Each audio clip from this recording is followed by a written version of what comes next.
Good evening and welcome to Have a Seat with Chris Hansen on my YouTube channel of the same name. I appreciate you joining us as our investigation into the YouTube psycho brat Onision in Washington State continues. There have been more videos from him. We'll get into that in just a minute. And there have been more details coming out of the investigation. We are very fortunate tonight to have a guest to take us as best as we can go into the mind of this predator. Dr. Lisa Strohman is a psychologist and an attorney who practices in Arizona. I've worked with her before and some other stories, investigations back when I was at Crime Watch Daily. She was very helpful then, and she's been consulting with us and looking at some of these videos in this very investigation. Dr. Strohman has also worked with the FBI and been a consultant in some profiling involving online predator cases there. It's our pleasure to have Dr. Lisa Strohman with us tonight. Dr. Lisa Strohman joins me now. Lisa, thanks so much for being with us. Oh, absolutely. Your practice involves treating young people who have had bad experiences, sometimes online, sometimes with predators. Tell me about what you focus on. I think that inherently what we have as an issue now is that a lot of people trust what they hear, what they see, and what I call the groupthink of what online worlds bring to young, naive, trusting kids today. And when you combine that with somebody who is a quote unquote celebrity on a medium like YouTube, it's just as if somebody was a rock star or a television star or a celebrity in their own right, I would think. Yeah, I think that the platforms today, specifically how they've built up this need to have followers and to have people, in order to be relevant in today's world, you need people who follow you and you need people to adore you and tell you that you're great. And every number that you get, that is a step closer to being an influencer. And if you feel like you're part of that world, whether it used to be if you met somebody on a plane or in a restaurant, today it is as simple as clicking on a link and having one of these people that are mini celebrities, I would call in their own right, respond to you. Now, you have delved into a lot of these cases over the years involving predators, young people who've been preyed upon. Have you ever seen a case quite like this, Onision? You know, this is disturbing on so many levels. And I think you and I know my background with the FBI and working in the profiling division as a visiting scholar and working on pedophiles and abductions. You know, Onision to me is somebody who I have watched now introduced through you on various occasions. And it's disturbing to me the lack of true, authentic emotion that he has, the false statements and behaviors that he projects online, so highly scripted in many ways and dramatic in order to get following, and that borderline of whether or not he really is losing grasp on reality, to me is very dangerously going towards somebody who is losing himself in this world because he's losing his platform. We're talking about numerous victims here. In the case, there seems to be no end to it, Lisa, in terms of the young victims, what he allegedly and his partner Kai allegedly did to them in terms of the grooming, the enticement. You know, he actually had some of these young women come live with him and his partner. What does this say about a fellow like this? Is this a guy who started with fame and kind of merged into trying to put a cult together? What do you see here?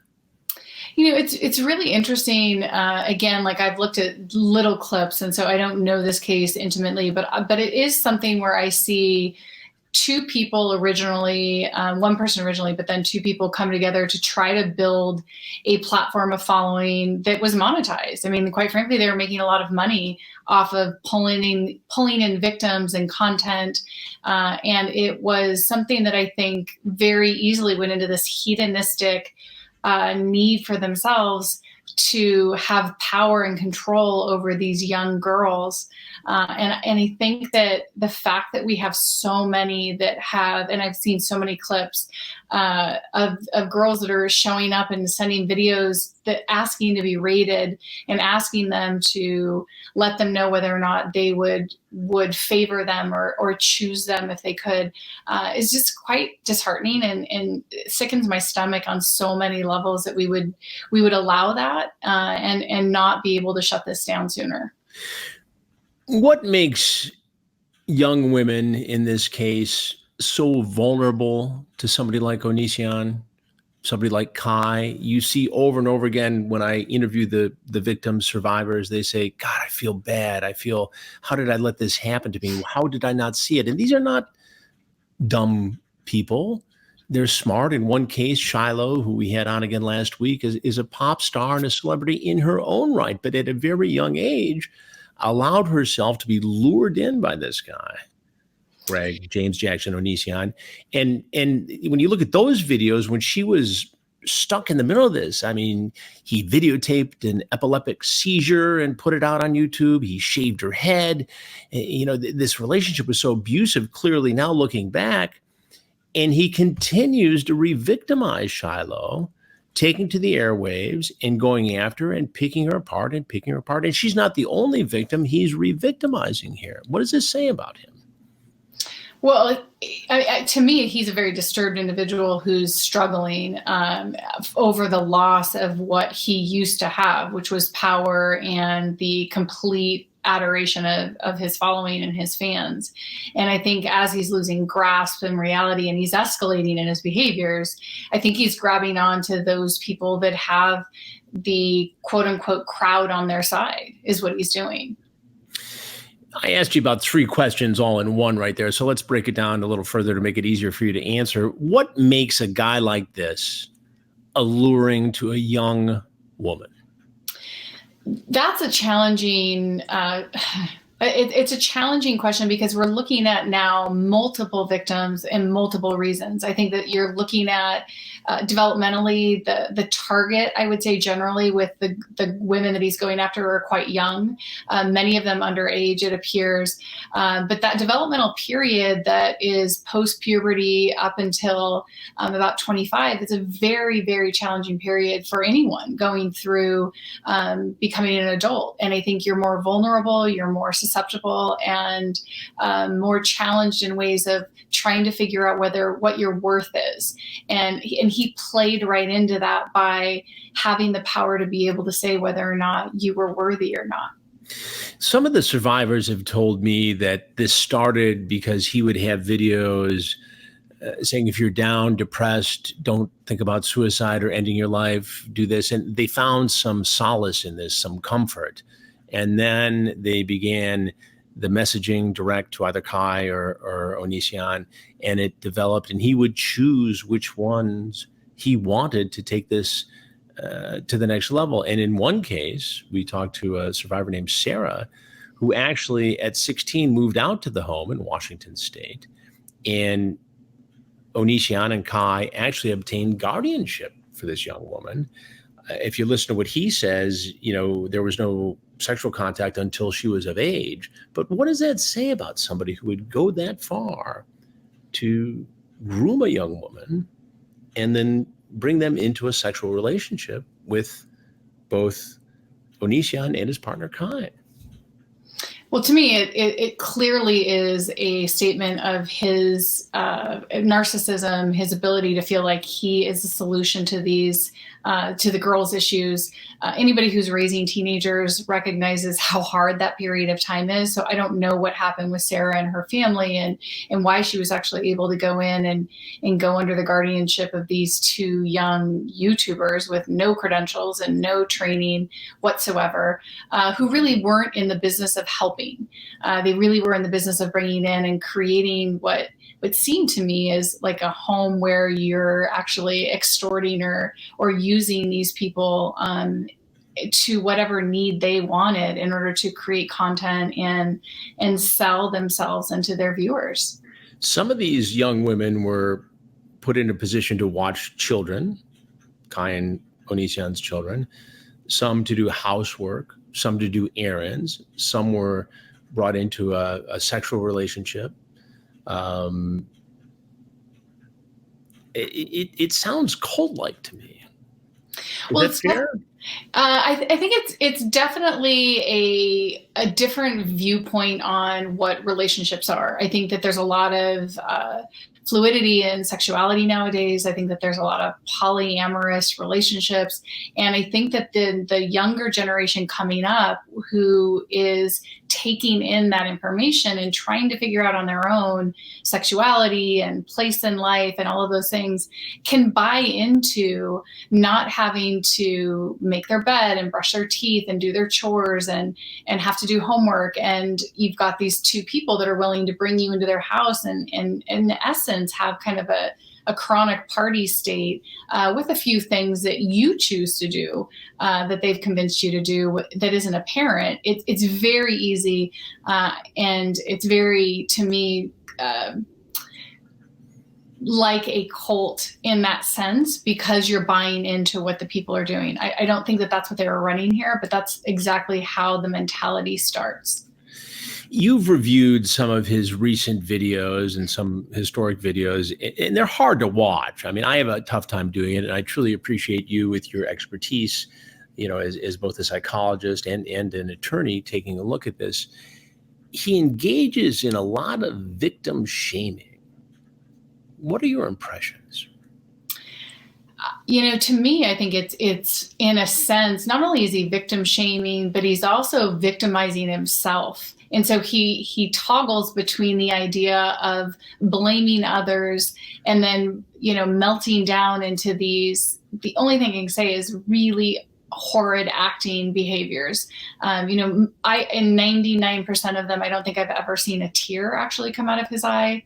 And then he is attacking and blaming what he created himself in these situations by inviting these girls in. So I think that it really speaks to, again, it's very hard for me to tell from afar because I don't know him. I don't know who this individual is, whether he really is somebody who's disturbed and needs help. But he's portraying himself as that. And so, as a professional, you have to listen to that and look at, this is somebody who has violated many laws that I can see, and is melting down and is escalating very quickly, which makes me nervous. Why does it make you so nervous?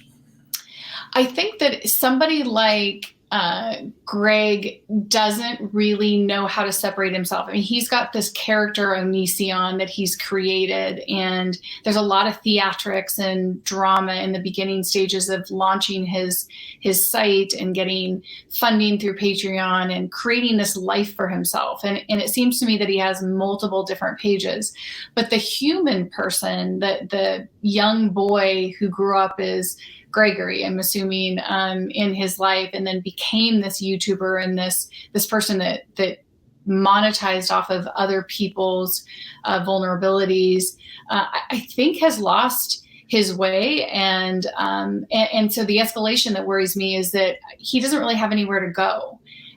From all intents and purposes, he probably can't go back to any family unit that I can tell that he's ever referred to.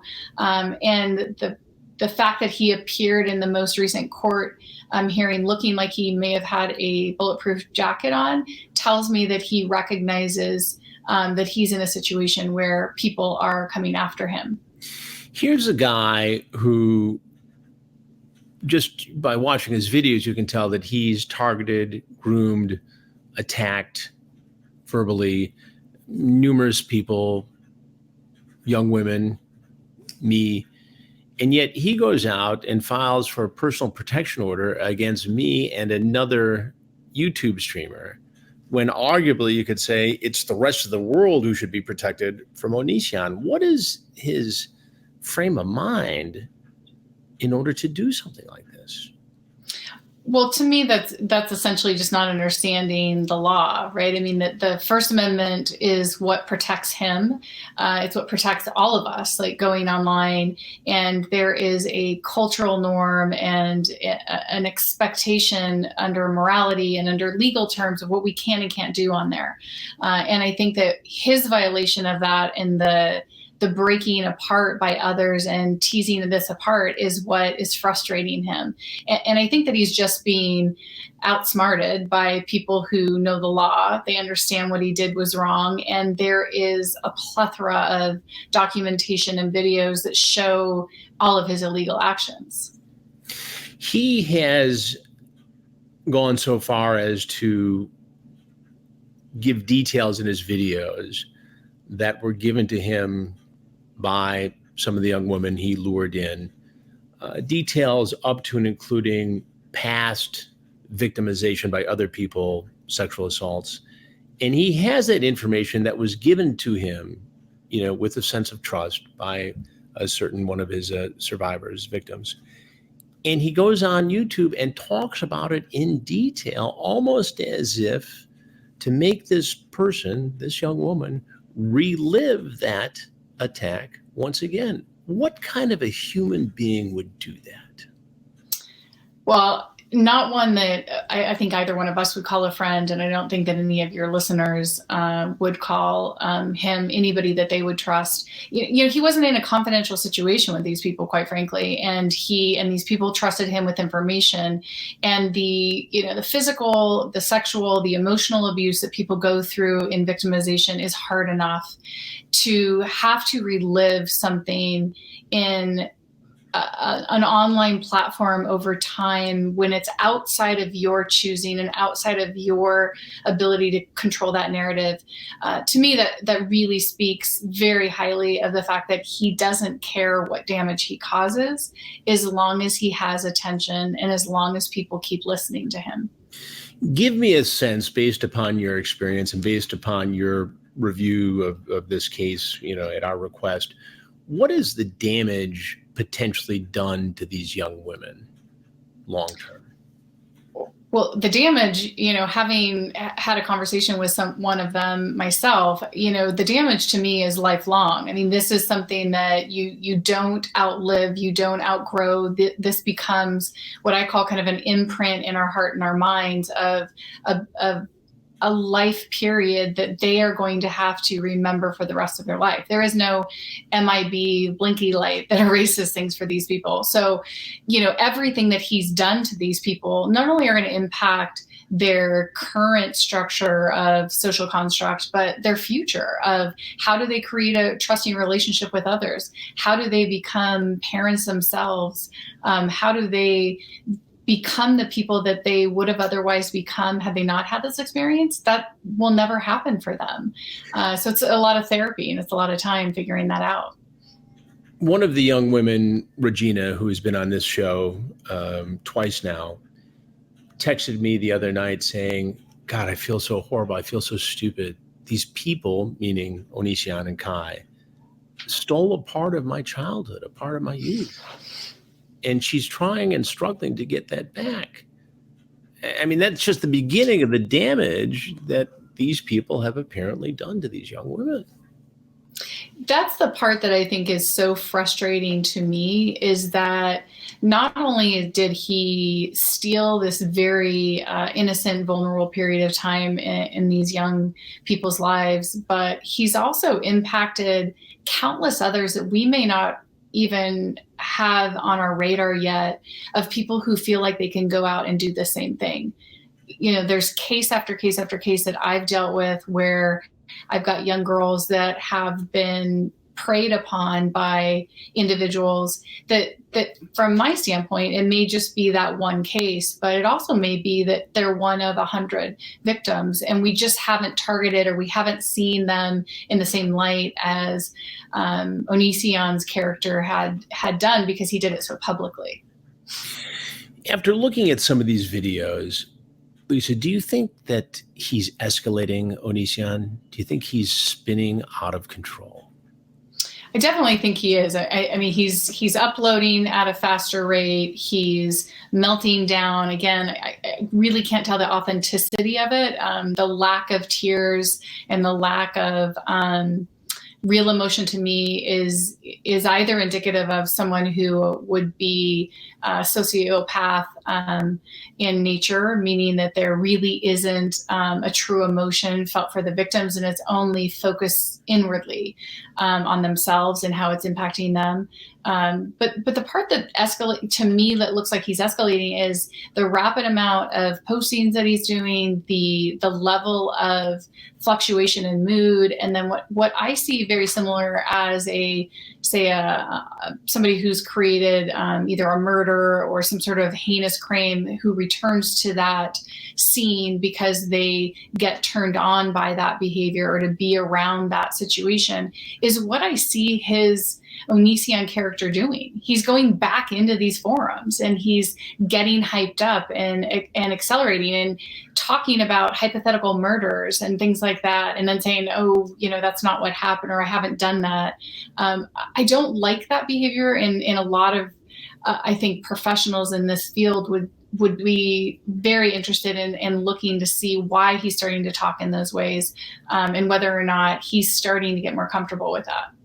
You see a parallel here between what Onision is doing and a killer who goes back to the scene of the crime to relive this experience and essentially enjoy the trauma and torture that this person has caused. Is that fair? I think that that's exactly what's happening. I think that he's not able to let go. He said on several occasions that I could see, I'm done. I'm going to sign off. I'm not going to show my face anymore. And yet there's 10, 15, 20 more videos after that. So he can't leave it alone. And he can't just walk away. And so, for somebody like me who's in the public eye, and you that's in the public eye, there's going to be people out there that don't always constantly agree with you, and either you take that in and you recapitulate that in your own mind and you focus on it, or you move on and say, all right, what I feel like I'm doing is good and I'm going to keep moving forward in my life. He's not able to do that. He keeps going back to that scene of that crime with these same victims and reliving it over and over again, and stirring and churning up all of this hurt and pain and hate, because that's what's fueling him. Has he become a serial abuser? I think he would be. I don't know whether or not he still can. He certainly was a serial abuser. I think, but by going back in these videos and abusing these, victims, survivors over and over again, I mean, he's inflicting further trauma. I mean, Shiloh, who's been on the show, as you know, a couple of times. You've watched the interview. I met with her in person recently out on the West Coast, along with her agent. Very strong woman, stage presence, been in the public eye since a very young age. She had to drop off the face of social media for a period of time just to cope with this, because he had taken off on her in a vicious public way. So I think that the reason why you have such a strong reaction, particularly with Shiloh, is because of her strength and the fact that she did get away. And I think that to him was a failure. And so when you look at this kind of predatory behavior of these offenders, they go after people and they want to conquer and they win. And she won in this situation. Right, she's exactly. gotten out, and she's got her act together. She's back into her career and making music.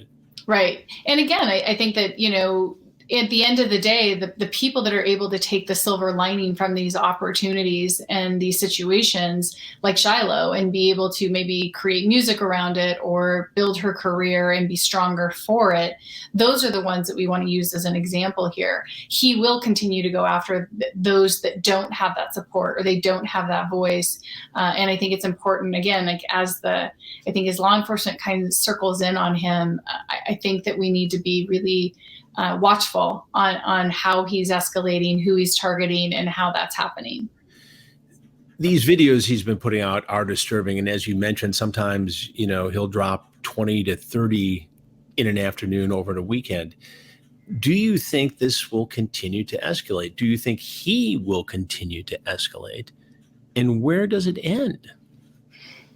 I think that until the channel is turned off, or that the fact that people don't say anything, I think that if you had the opportunity, if I had a magic wand and I could have him drop a video and not one person view it, so that he got 0 views in his page, he would literally lose his mind, because I think that he would know that he was done. And I think what happens now is that where everything is going so full circle and in perhaps the wrong direction for him, it is still attention. Just like, tantruming child who gets attention because they're screaming, he's getting attention. And so until that stops, and until we can stop that cycle, he will continue. Does this escalate into violence, either with him doing something to himself or perhaps something to others?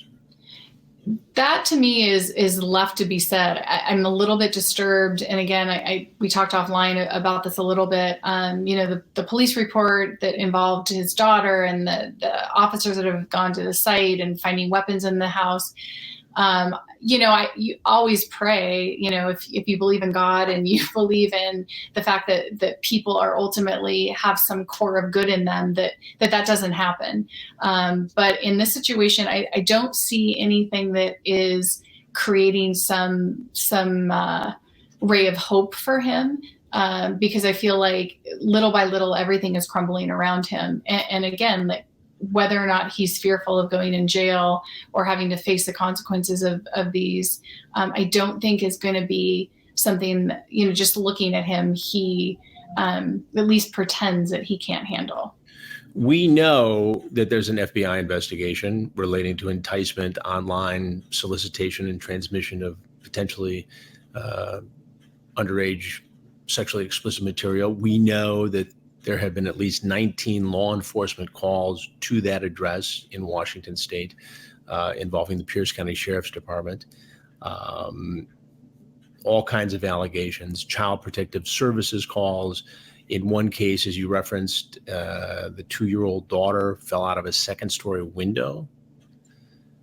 It seems, especially with the Sheriff's Department going on the record as it has on this show, that he's headed towards a criminal prosecution. Maybe more than one.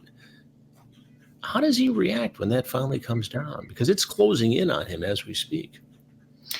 I think that that's the part that's left to be said. I mean, I think that from a standpoint of what, I've talked about for 10 years is this digital footprint, and what we do online, everybody sees.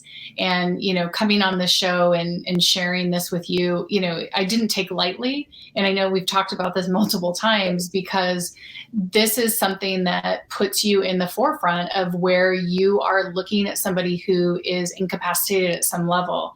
And whether or not that person can handle it or not, they are going to reach out and grab whoever they see in the top and try to pull them down with them. I think, the lawsuit against you and his reaction with 911 and, anybody that comes into his circle, he definitely is grabbing towards. So I think that, he's not going to handle it well. It's hard to predict. I mean, that's one of the worst things that we can do in law enforcement is try to figure out who is and who isn't going to react in a negative or a violent way. It's basically chance. But when you look at all the ingredients that he has, which is like instability and access to weapons and little to no social support, it's not a colorful picture that we're painting on where he is. We should add that, we're not sure what weapons exactly are in that house, but he has referenced having weapons in the past and specifically talked about which weapons. So, he brought this up, in the past, as you know. Going through the police report on the incident last September when the child fell out of the 2nd-story window, the investigator notes that after the incident, Onision takes a short video of the child injured in the driveway and pans up to the window from which the child apparently fell. For what purpose? He says something about, well, One time somebody I knew tried to commit suicide, and I got a video of it just to protect myself, and he was protecting himself here. The investigator noted this as odd. I think it's odd. I'm a parent. You're a parent. A kid falls out of a second-story window, and you take a video? Who the hell does something like this? Yeah, I mean, to me, again, this goes back to I'm not really sure who is the parent, right? I mean, and it goes back to is it Greg Jackson? Is it Onision? Is it a third character that he's putting into the mix in the situation? But not anyone that I know in a normal situation would have that as their first reaction. But keep in mind, most people that we know aren't dedicated YouTubers that spent their entire life creating a narrative for people to live by. So that's the challenge in trying to tease apart this new world of people who are living online, and it just is kind of unfathomable to me that he would do that versus helping his child. And on top of that, according to multiple accounts with online records of this, he was continuing what could be construed as inappropriate, sexually charged transmissions, conversations online in and around the time this is happening, up to and including when he was at the hospital with his partner Kai and this child who was so severely injured with skull fractures and contusions. I mean, this could have been a fatal incident. And here he is apparently, continuing his online conversations. And at one point, as we said, taking a video of this. It adds up to really disturbing behavior. Yeah, I mean, I think that in the situation here, it's looking at whether or not he's completely disassociated from like which character he's in, and that's really what's to be determined. You can look at multiple cases where people will disassociate. One of the Chris Watts murder with his wife and his two children that he killed. He's sending out messages to his girlfriend at the time that he's apparently trying to help law enforcement find his estranged wife that he apparently at the time pretends he has no idea where they are. I mean, that's disturbing in and of itself, because now you've got somebody who's escalated into that. The only answer to that is that he had already separated personally and has created this new life for himself. In this situation, that's how we have this character. Onision has always been separate from Greg Jackson, for what I can tell, or he's completely lost the personal that he was born as and has created this own character, and he doesn't exist anymore. So that's the challenge again. As a psychologist, I would love to have that conversation and find out like who he is and what he truly is, because it doesn't make any sense to me that he still has access to these children, that he still has a partner that's willing to stay with him in this situation. It seems like a very demented reality. And it's a little bit frustrating from my side to know that he's got young children and people that he still has access to online that hasn't been shut down. One thing interesting from the videos, and again, they're hard to watch. I truly appreciate you doing it for the purposes of this show and this conversation. I have a hard time watching it just because it's irritating and in some ways grotesque and offensive. But he goes over and over and over again a statement where he says that I've accused him of being a pedophile. Now, pedophile, as you know, has a very specific clinical definition. I have never, ever used that word in a sentence talking about Onision. I've used predator because there's an overwhelming amount of evidence that he is, in fact, a predator, but I've never once called him a pedophile. Yet he seizes on that word and talks about it, claims his innocence in terms of being a pedophile, then goes on into detail about, I used to date so-and-so who was 18 or 19 and has this thinly veiled distinction as to why any of these previous relationships were okay. What does it say that he uses this word, pedophile, that I've never used in any accusation I've leveled against? Well, I think, when you historically look back to the comments and the things, like he's definitely been accused of that and has been caught in multiple statements where he is talking about relationships that he's had with 14, 15-year-old girls. So I think that at the heart of the matter is he probably in some level understands that there's been a violation there. I think he's distinguishing and separating out that it's not a young child and that these were quote unquote consensual humans or girls that he's talking to. But I think that is a reflection of what he's feeling and what he internally is struggling with on his own. And again, we don't know if there's ever been any incidents with him as a child, or whether or not it's just the matter that there's a lot of people in his comment boards that are calling him that. When I knocked on his door a few weeks back, he called 911, as you know. I'm sure you've listened to the tape. And he goes on in that tape talking about me being a YouTube stalker, and then he comes clean with who I am. And now this guy won't come to the door and have a conversation in any shape or form. He's hiding in the lower level of the house. And when the 911 operator asks him, why am I there? He goes into this unprovoked rant about, well, I had somebody in my life who was, 18, 19, brought in negative energy, I'm paraphrasing a little bit, and I had to get them out of my life, and they were upset. So they ran to Chris Hansen. Now Chris Hansen's making all kinds of accusations about me. I mean, what makes somebody even say that? I mean, if you're anxious about me knocking on your door, either say, I don't want to talk to you, go away, or call the law enforcement authorities and say, get him out of here and be done with it. Why do you have to go into all that detail? What does that say about this man? I mean, look, everybody that I know, I think all of the viewers on YouTube know who Chris Hansen is. And if you show up at somebody's door, it's not good news ever. Okay, yeah. And so I think that what we see here is him realizing like that this has hit a new level. And I think that there's a level of respect of law enforcement is typically next to you when you show up.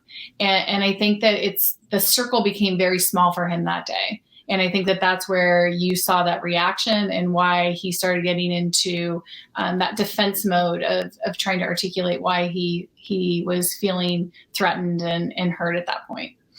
Do you see parallels between this case and the Epstein case, Jeffrey Epstein and Harvey Weinstein?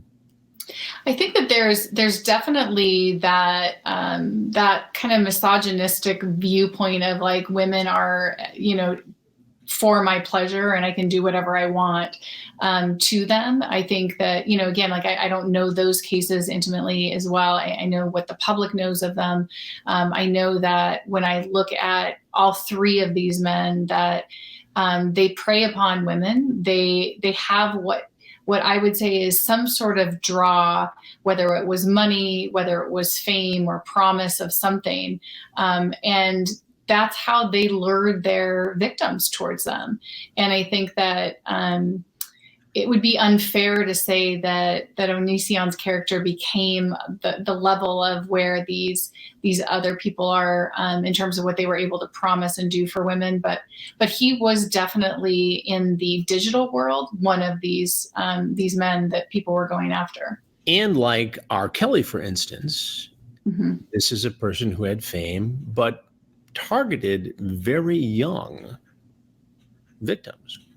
Yeah, I think, again, R. Kelly is an interesting example because the folks around him that knew of him and hung out with him all knew that, right? Jeffrey Epstein, the statement is, well, he likes his women young. The same thing with Onision. It's very clear that people kind of expect and accept that that's his pattern. And so it makes me really curious for who, the Kai character is in this whole story of whether or not there's any sort of emotional abuse or any sort of threats or any sort of fear on these victims' parts, that it's easier to go along than to fight against. And again, I think that's why Shiloh has been attacked so heavily, is because she fought against and she pulled herself out of that circle. And that isn't typical from what I can tell from the other victims. Is it possible that this is all one ruse on his part, that he's trying to either A, gain sympathy, or B, create some sort of a record for an insanity defense down the road? That's interesting. When I was watching the compilation of meltdowns, I think that somebody had put together, I thought that exact thing. I thought, is this a guy who is creating a storyboard for what would ultimately be played for a jury? And would the jury actually believe the story and the meltdown? And the truth is, I don't know, but I do know that in any event, when he goes into a legal proceeding, that there should definitely be a psychiatric evaluation done. And at that time, a professional will come in and provide the appropriate assessments and really fully determine whether or not this is malingering on his part, or whether or not there is a true issue that needs to be underlying issue that should be addressed.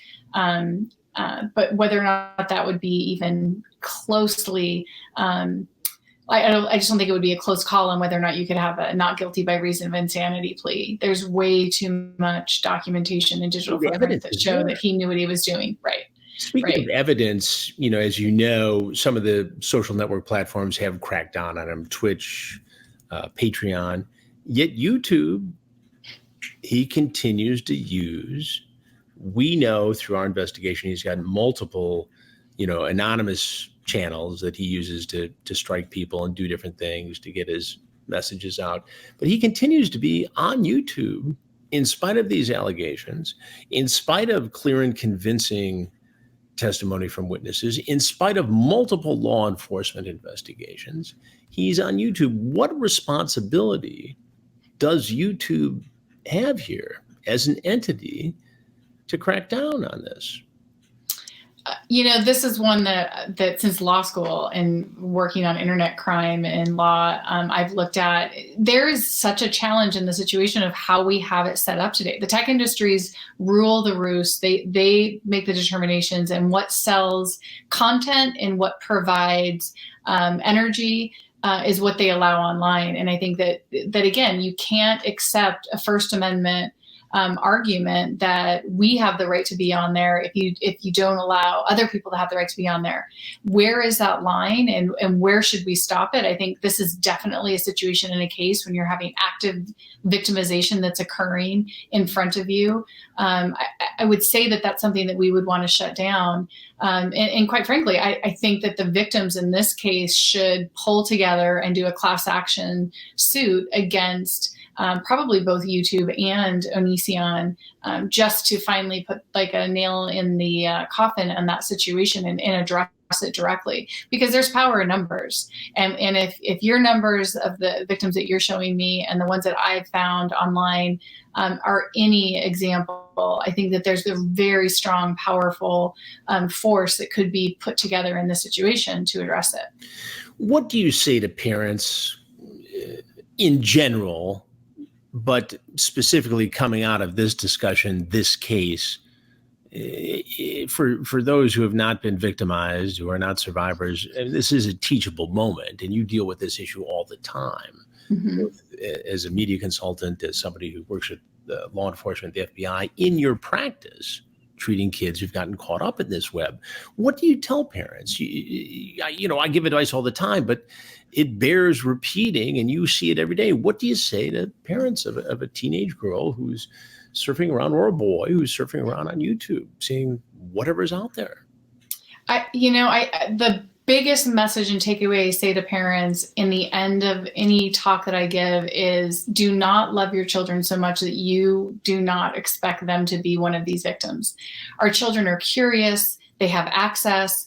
If you are not monitoring, you're not paying attention, these people exist out there, and their sole goal is to get your child that information, to be able to create a relationship with them, because it is something that they are actively seeking. It is a multi-million-dollar platform to pull images from children. We call them cappers, where they go and capture images from kids all the time, and then they resell them on outside. I mean, it's a whole different talk we could go over. But that's what I think that parents need to know, that this is not innocent platforms like TikTok or Snapchat, or, these are places where if you are putting your children out into a playground in the middle of a huge city, you're going to find people who are creepy show up to come and look at them. And that is essentially what you're doing on an online platform like this. And I think that it's silly to think that they're not going to be caught up in something like this. As you mentioned, and I'm well aware of, you've worked with the FBI helping to profile in cases like this. When criminal charges come, and it seems inevitable in this case, and they come knocking at his door to take him in, what do you see as the end game? I would, again, this is a situation that I hate to comment publicly on, because I think that there's many ways that this could go very, very bad. And again, at the end of the day, it's hard for me to imagine that his partner, along with 2 children, are being left in the house if it could go down that bad.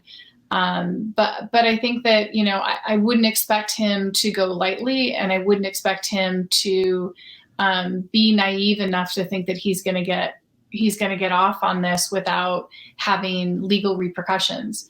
I think that he's smarter than he's acting, and I think that maybe in the beginning stages as a teenager or a young adult, when he was talking about these things and victimizing these girls, like, he may have done it for just fun, but over the years, it is very clear that he understands what he's doing, and the grooming, it becomes very sophisticated. And so at this point, I don't think that there's anything looking back. And I think law enforcement has a pretty big challenge on their hands when they serve that warrant. Do you worry about the kids in that household? I do.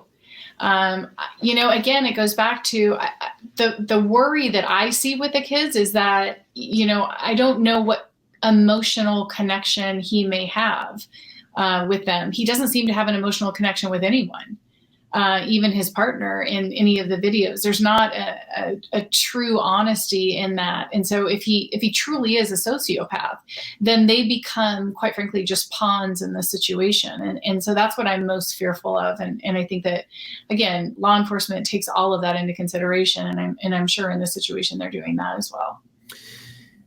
Is there anything you want people to know we haven't gone over about this case, about protecting your kids online, about treating victims and survivors in these cases? I think that, speaking out directly to the victims and then, the general good of society of these, you yourself and these other channels that are trying to kind of unfold and unwind what has happened in the situation, is to not give up. I think that the victims in these situations need our support. They need our love. They need our understanding and patience. And they need to find that for themselves. And I think that should be really the true focus here of helping them rebuild who they are in their lives, and to remember that your world online is not what defines you. It's you and your core as a human. And that's at the end of the day what we need to help other people and look out for these bad actors online and try to continually help solve that problem for everyone. Dr. Lisa Strohman, as always, I appreciate it. Thank you very much for being here, and we'll stay in touch for sure. Absolutely. Wow. I tell you what, every week we get into this deeper and deeper, and it becomes so much more compelling, interesting, and disturbing. You have to worry a little bit about what the end game will be here for this YouTube psycho brat out of Washington State, Onision, and for Kai, for that matter. Law enforcement, as we've reported, continues to conduct its investigation, the FBI, into the potential enticement, child pornography issues, the Pierce County, Washington Sheriff's Department, when it comes to the incidents at that house, both involving some of the YouTube alleged grooming as well as what's been happening to those children, the fall, etc. If you know anything about the goings on in that house or allegations against Onision, Greg, James, Jackson, the Pierce County Sheriff's Department wants to hear from you, either if you're a victim or if you're a witness. That email is pcsheriff@piercecountywashington.gov. You can see it right here on the screen. Thank you very much for joining us once again. We will continue this investigation on behalf of the survivors and on behalf of justice. We'll see you next week here on Have a Seat with Chris Hansen. In the meantime, have a wonderful week. Take care. Good night.